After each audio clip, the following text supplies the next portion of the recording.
दोस्तों मानव चांद पर कदम रख चुका है, किंतु मानव के चांद पर रखे कदम काफी हैरानी भरे रहे हैं। आज से लगभग 50 साल पहले जब हमारे भारी भरकम टेलीविजन सेट वर्तमान में हमारी जेब में रखे इस स्मार्टफोन से भी कम फीचर रखते थे, तकनीकी रूप से इंसानों का ज्ञान बेहद ही सीमित था। तब वर्ष 1969 में नासा लगातार 2 बार इंसानों को चांद पर पहुंचाता है, एक बार जुलाई में और दूसरी बार नवंबर में। मानो पहली बार में नासा का कोई सामान चांद पर छूट गया हो, जिसे लेने के लिए सिर्फ 4 महीनों के बाद ही नासा ने दोबारा इंसानों को चांद पर पहुंचा दिया। सिर्फ यही नहीं, वर्ष 1972 आते आते मात्र 4 सालों के अंतर पर नासा ने लगातार 6 बार इंसानों को चांद पर भेजकर इतिहास रच दिया। इतनी जल्दी चांद पर जाने के कारण पूरे विश्व के वैज्ञानिकों की आंखों में चमक आ गई। चांद पर मानव बस्ती बसाने की या वहां पर खनन करने की बातें होने लगी। लेकिन फिर अचानक ऐसा क्या हुआ कि चांद पर जाने की चाहत विश्व के सभी देशों ने एकदम से त्याग दी। कहा जाता है कि नील आर्मस्ट्रांग और बज एल्ड्रिन जब चंद्रमा की सतह पर घूम रहे थे, तब कुछ समय के लिए उनका प्रसारण जानबूझकर रोक दिया गया था। वो कुछ कहना चाहते थे, लेकिन उनकी आवाज भी काट दी गई थी। जानकारों का कहना है कि चांद पर अनेकों टावर हैं, जिनकी ऊंचाई 2000 से 2500 मीटर तक है। आर्मस्ट्रांग और एल्ड्रिन ने किसी ऐसे ही टावर को देखा था। यह जानकारी आमजन से छिपाई गई।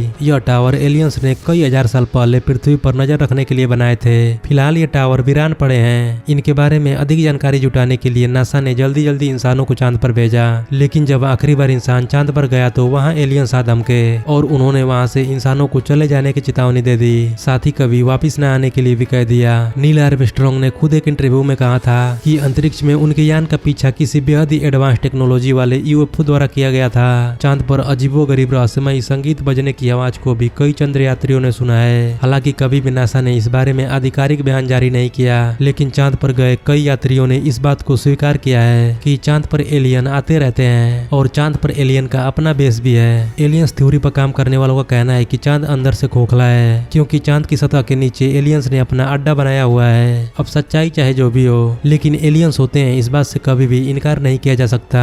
और चांद पर वापस लौटने में कोई ना कोई समस्या तो जरूर है, क्योंकि आज से 50 साल पहले अगर हम चांद पर पहुंचने में सक्षम हो चुके थे, तो अब तक तो हमने विज्ञान में बहुत अधिक तरक्की कर ली है। अब तक तो मनुष्य को चांद पर अपनी कॉलोनी बनाकर खनन आदि का काम शुरू कर देना चाहिए था। यह बेहद ही आश्चर्य की बात है कि यदि हम 60 के दशक में चांद पर पहुंच गए थे, तो हमें वहां वापस जाने में इतना समय क्यों लग रहा है। कुछ साल पहले नेशनल स्पेस काउंसिल की एक बैठक में नासा के प्रवक्ता ने कहा था कि इंसान को दोबारा चांद पर भेजा जाएगा, लेकिन इसकी तैयारी करने में अभी समय लगेगा। शायद हम 2028 तक फिर से चांद पर पहुंच जाएंगे। उनका यह बयान सवाल खड़े करता है, जब हम दशकों पहले चांद पर कई बार जा चुके हैं, तो अब हमें तैयारी करने के लिए इतना लंबा वक्त क्यों चाहिए। विज्ञान पहले की तुलना में आगे बढ़ा है या पीछे हटा है। दोस्तों, अमेरिका के नील आर्मस्ट्रांग चंद्रमा पर अपना पैर रखने वाले पहले पृथ्वीवासी थे। वो 21 जुलाई 1969 को भारतीय समय अनुसार 8:26 पर चांद पर उतरे। हमने पढ़ा है कि बड़े अंतरिक्ष यान कोलंबिया से अलग होकर ईगल नामक एक छोटा सा यान चंद्रमा पर उतरा था। सबसे पहले नील आर्मस्ट्रांग ही बाहर निकले,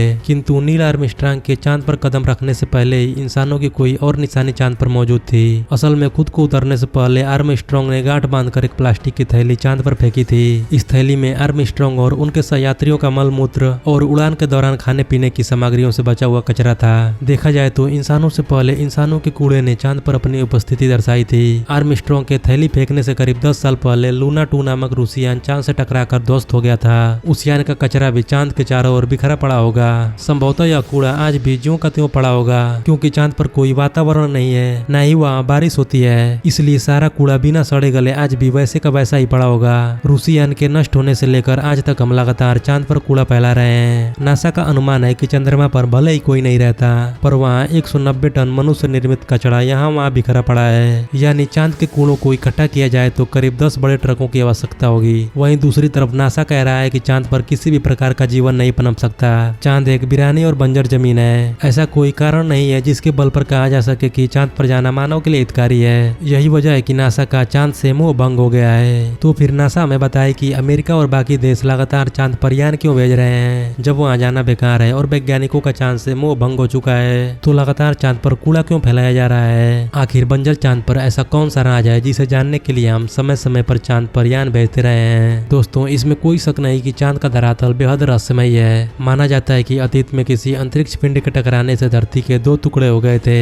इन दोनों टुकड़ों में से एक छोटे टुकड़े को ही आज हम चंद्रमा के नाम से जानते हैं। यानी चांद धरती के बाद बना है और चांद और पृथ्वी का धरातल एक समान होना चाहिए। लेकिन हाल ही में वैज्ञानिकों के अनुसार चांद धरती से भी ज्यादा पुराना पिंड है। जब चंद्रमा की मिट्टी से मिले तत्वों की जांच की गई तो इसे अंदाजन 530 करोड़ साल पुराना माना गया, जबकि हमारी धरती महज 450 करोड़ साल ही पुरानी है। चांद का धरातल भी पृथ्वी की तुलना में अलग है। 20 नवंबर 1969 को जब अपोलो मिशन के दौरान वैज्ञानिकों की टीम ने एक लूनर मॉडल को चांद पर छोड़ा तो उस मॉडल के टकराने से चांद पर भूकंप जैसी स्थिति बन गई थी और चांद की धरती करीब 1 घंटे तक कंपन और आवाज करती रही। ऐसा तभी संभव है जब चांद की सतह किसी धातु से बनी हो और अंदर से चांद खोखला हो। चांद पर पाए जाने वाले पत्थरों में भी भारी मात्रा में यूरेनियम और नेपच्यूनियम जैसे एलिमेंट पाए गए हैं। धरती पर ये एलिमेंट्स कम से कम पत्थरों में तो नहीं पाए जाते। इन एलिमेंट्स का प्रयोग स्पेसशिप की बाहरी सतह पर किया जाता है ताकि स्पेसशिप अधिक तापमान और दबाव को सह सके। तो क्या चांद भी एक स्पेसशिप है? माना जाता है कि चंद्रमा पृथ्वी के गुरुत्वाकर्षण बल क्षेत्र से भी बाहर है, फिर भी वह लगातार पृथ्वी की परिक्रमा किए जा रहा है, जिस कारण अनेकों वैज्ञानिकों का दावा है कि चंद्रमा प्राकृतिक है ही नहीं बल्कि इसे कृत्रिम रूप से किसी बुद्धिमान एलियन सभ्यता द्वारा बनाया गया है। चंद्रमा के जरिए ही वो एलियन सभ्यता पृथ्वी पर नजर रखती है। इतिहास की किताबों में चंद्रमा के बारे में एक और अनोखा तथ्य पढ़ने को मिलता है, जिसमें यह बताया जाता है कि आज से करीब 910 साल पहले यानी 11वीं सदी में चंद्रमा अचानक से गायब हो गया था।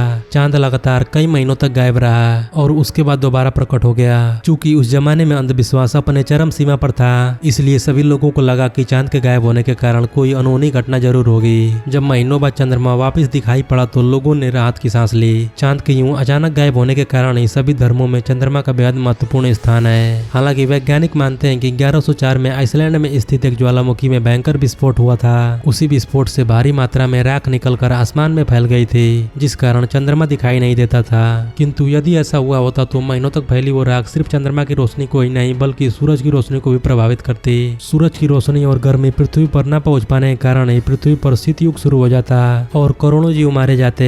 लेकिन इस तरह से पृथ्वी पर जीवों के मरने की कोई घटना इतिहास में दर्ज नहीं है। दोस्तों, इसमें कोई शक नहीं कि चंद्रमा ने अपने रहस्यों की ओर सदैव इंसानों का ध्यान खींचे रखा है। इन्हीं रहस्यों को समझने के लिए इंसान कई बार चांद पर भी गया, लेकिन चांद पर इंसानों को भेजने के मिशन को पिछले 50 सालों से रोक कर रखा जाना भी अपने आप में बेहद रहस्यमय बात है।